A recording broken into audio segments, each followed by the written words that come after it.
नया एआई शहर, 4 नए एक्सप्रेसवे, 4 टेम्पल कॉरिडोर वाला ये उत्तर प्रदेश बजट उत्तर प्रदेश को न सिर्फ इंफ्रास्ट्रक्चर सेक्टर में आगे लेकर जाएगा, बल्कि यकीन मानिए करोड़ों जॉब्स भी क्रिएट करेंगे। 8.08 लाख करोड़ का ये उत्तर प्रदेश बजट कई ऐतिहासिक इंफ्रास्ट्रक्चर प्रोजेक्ट के लिए चर्चा में है। कहते हैं इस बार योगी कैबिनेट ने इंफ्रास्ट्रक्चर पर खूब कृपा करिए, खूब धन बरसाएं। ऐसे में आइए देखते हैं 20 फरवरी 2025 को उत्तर प्रदेश कैबिनेट बजट ने ऐसा कौन सा परियोजना को अनाउंसमेंट किया गया जो आज चर्चा का विषय बना हुआ है। सबसे पहले बात करेंगे लखनऊ का एआई शहर। लखनऊ का एआई शहर बहुत ही शानदार वर्ल्ड क्लास होगा, जो कि 70 एकड़ लैंड में विकसित किया जाएगा, जो कि पूरी तरह से फ्यूचरिस्टिक होगी और एआई बेस्ड शहर होगा। इसके अलावा लखनऊ एयरपोर्ट में एक एरो सिटी का भी प्रावधान है, जबकि नोएडा एयरपोर्ट में भी एक एरो सिटी बनाने का प्रावधान है। ये दोनों ही एरो सिटी वर्ल्ड क्लास शहर होगा, जैसा कि दिल्ली का एरो सिटी है।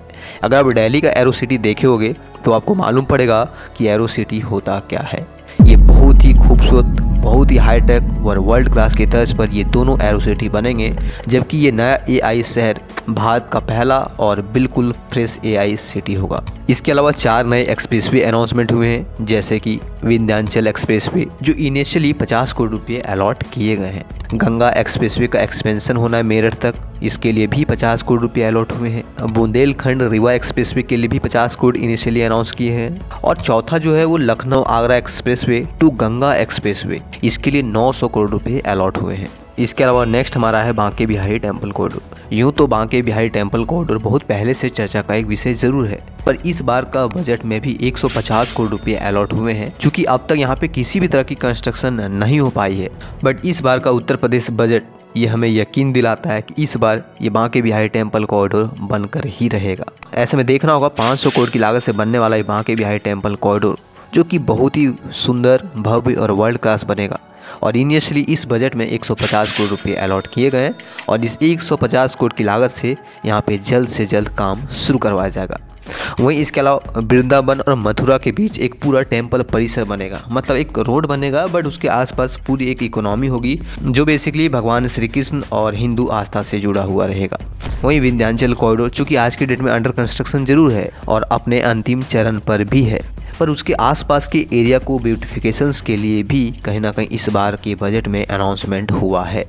और ये मुझे लगता है कि पर्सनली ये विंध्याचल कॉरिडोर आने वाले समय में काशी विश्वनाथ कॉरिडोर की तर्ज पर भव्य और काफ़ी सुंदर होगा, वर्ल्ड क्लास होगा। फोर्थ है विंध्याचल टेम्पल कॉरिडोर, माँ अष्टभुजा मंदिर और माँ काली खोद मंदिर। ये तीनों टेम्पल कॉरिडोर को एक ट्रायंगल शेप में परिक्रमा मार्ग बनाया जाएगा, जिसे जो यहाँ पे श्रद्धालु आते हैं, भक्त आते हैं, उससे कहीं ना कहीं जाने में समस्या नहीं होगी, दर्शन करने में किसी भी प्रकार की समस्याएं नहीं होगी। नेक्स्ट परियोजना है अयोध्या का solar city. Ayodhya solar city भी हम पिछले कई सालों से सुन रहे हैं, पर इस बार के बजट में फिर से अनाउंसमेंट हुई है और इस बार मकसद है कि अयोध्या में संपूर्ण सोलर सिटी का विकास किया जाएगा। सोलर सिटी बेसिकली सभी घरों में सोलर पैनल्स लगाए जाएंगे और सौर ऊर्जा के तहत बिजली उत्पादन होगी और दूसरे शहरों को बेचा जाएगा। भगवान राम का भव्य मंदिर तो बना है, लेकिन मैं दुनिया को बताना चाहता हूँ अब उस अयोध्या सूर्यवंशी भगवान राम की भू जन्मभूमि है, वो पूरा अयोध्या मॉडल सोलर सिटी बनाने का लक्ष्य लेकर चल रहा है। करीब करीब काम पूरा होने आया है। हमारा प्रयास है कि अयोध्या का हर घर, हर कार्यालय, हर सेवा सौर शक्ति से चले, सोलर एनर्जी से चले। वहीं तकरीबन 1500 मेडिकल सीट्स बढ़ाई जाएगी। 58 नगर निकाय स्मार्ट्स बनेंगे। 8 नए डाटा सेंटर्स पूरे उत्तर प्रदेश में बनेंगे। बलिया बलरामपुर में सेल्फ फाइनेंस मेडिकल कॉलेज बनाया जाएगा। लखनऊ हरदोई सीमा पर टेक्सटाइल पार्क 661 करोड़ की लागत से तैयार होना है। बुंदेलखंड एक्सप्रेसवे के अलोंग डिफेंस कॉरिडोर 461 करोड़ की लागत से तैयार होगा। सीतापुर के नेमिसरानई में वेद विज्ञान सेंटर ओपन हो सकेगा। कुशीनगर में महात्मा बुद्धि एग्रीकल्चर यूनिवर्सिटी 100 करोड़ की लागत से तैयार होना है। पिपराइच में चीनी मिल का एक्सपेंशन होगा और तकरीबन 2000 TCD क्षमता तक बढ़ाया जाएगा। माइक्रो एरिगेशंस के लिए 720 करोड़ रुपये अलॉट हुए हैं। पूरे उत्तर प्रदेश में 1200 करोड़ की लागत से bypass road, ring road, flyover जैसी परियोजनाएं बनेगी। सड़क चौड़ीकरण के लिए 2,900 करोड़ रुपए अलॉट हुए हैं। नए ब्रिजेस के लिए 1,450 करोड़ रुपए अलॉट हुए हैं। साइंस सिटी आगरा में डेवलप हो सकता है। 400 करोड़ से अलग अलग जगहों पर बस डिपो बनाया जा सकता है। 251 करोड़ की लागत से सीड पार्क ओपन होगा। कई सारे ऐतिहासिक फैसले इस बार के बजट में लिए गए हैं जो न सिर्फ उत्तर प्रदेश की इकोनॉमी बल्कि भारत की इकोनॉमी को जनरेट करने में, बूस्ट देने में, ग्रोथ देने में सबसे बड़ी भूमिका निभाएगी।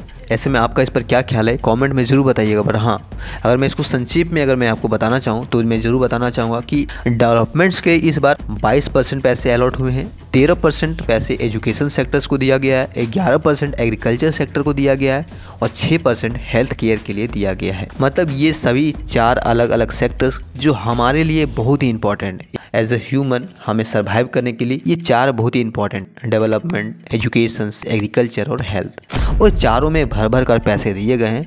वैसे इस पर आपका क्या ख्याल है, कमेंट सेक्शन में ज़रूर बताइएगा साथियों। फिलहाल आज की इस एपिसोड को यहीं पे एंड करते हैं, बट जाते जाते एक बड़ी अनाउंसमेंट ये कर देते हैं। चूँकि अब तक मैंने महाराष्ट्र, दिल्ली, एनसीआर और भारत में कहाँ कहाँ शहर बन रहे हैं, मतलब नए शहर कहाँ कहाँ, ग्रीनफील्ड सिटीज़ कहाँ कहाँ बन रहे हैं, उस पर मैंने पूरी डिटेल में चर्चा करा है। नेक्स्ट वीडियो जो हमारा आने वाला है वो दरअसल उत्तर प्रदेश में कहाँ कहाँ प्लान सिटी, ग्रीनफील्ड सिटी विकसित हो रहे हैं उस पर जिक्र होगा। ऐसे में आप हमारे साथ जुड़ सकते हैं, हमारे चैनल को सब्सक्राइब कर सकते हैं। और हाँ, अब वीडियो में यहाँ तक पहुँच गए हैं तो प्लीज़ वीडियो को लाइक ज़रूर कर दीजिएगा। जय हिंद साथियों।